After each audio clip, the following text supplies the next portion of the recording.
ಮನೆಯಿಂದ ಹೊರಡುವಾಗ ಈ ರೀತಿ ರೆಡಿ ಆಗಿದ್ದಿದ್ದು ನಾನು ಮತ್ತೆ ರಿಟರ್ನ್ ವಾಪಸ್ ಮನೆಗೆ ಬರುವಾಗ ಈ ರೀತಿ ಮಳೆಯಲ್ಲಿ ನೆಂದುಕೊಂಡು ಬಂದಿದ್ದೆ. ಹಾಯ್, ಗುಡ್ ಮಾರ್ನಿಂಗ್ ಎಲ್ರಿಗೂ and welcome to YouTube insta family day 5. ನಾನು ಮಾರ್ನಿಂಗ್ ಎದ್ದು ನನ್ನ ಸ್ಕಿನ್ ರೋಟೀನ್ನ ಮುಗಿಸಿ ಗ್ಲಾಸ್ ಹಾಟ್ ವಾಟರ್ನ ಕುಡಿದು ಫ್ರೆಶ್ ಅಪ್ ಆದೆ. ಬಿಕಾಸ್ ಇವತ್ತು ದೇವಸ್ಥಾನಕ್ಕೆ ಹೋಗಬೇಕಿತ್ತು, ಅದಕ್ಕೆ ನಮ್ಮ ಮಮ್ಮಿ ಕಸ ಗುಡಿಸ್ತಿದ್ದಾರೆ. ಪಾಪ ನಾನು ಫ್ರೆಶ್ ಅಪ್ ಆಗಿ ಬಂದು ದೇವರಿಗೆಲ್ಲ ನೀಟಾಗಿ ಪೂಜೆ ಮಾಡಿದೆ. ಹಳೆ ಎಲ್ಲ ತೆಗೆದು ಹೊಸ ಇಟ್ಟು ಪೂಜೆ ಮಾಡಿದೆ.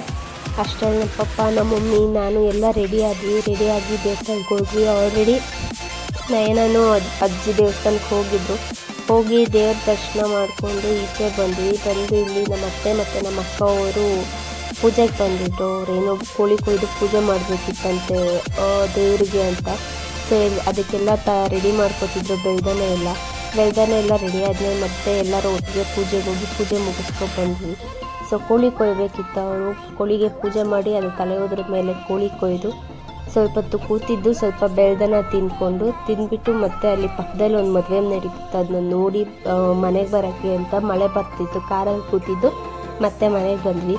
ಮನೆಗೆ ಬರೋಷ್ಟರೊಳಗೆ ಇವನು ನಾವು ಎಷ್ಟೋ ದಿನ ಆಗಿತ್ತು ಮನೆಗೆ ಬಂದು ಅನ್ನೋ ರೀತಿ ಹಾಡ್ತಿದ್ದ. ಮತ್ತು ನಂಗೆ ಕಸ್ಟಮರ್ದು ಕಾಲ್ ಬಂತು ಅಂತೇಳಿ ನಾನು ಸ್ಟುಡಿಯೋಗೆ ಬಂದು ಫುಲ್ ಪ್ಯಾಕೇಜ್ ಸರ್ವಿಸ್ ಇತ್ತು. ನನ್ನ ಸರ್ವಿಸ್ ಎಲ್ಲ ಮುಗಿಸೋಷ್ಟರೊಳಗೆ ಲೇಟ್ ಆಗೋಯಿತು.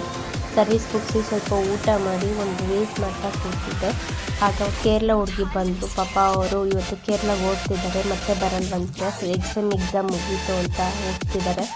ಅವ್ರಿಗೆ ಬೈರನ್ನ ಆಟಾಡ್ಸೋಕ್ಕೆ ಅಂತ ಬಂದಿದ್ದರು, ಮಿಸ್ ಮಾಡ್ಕೊತೀನಿ ಅಂತ.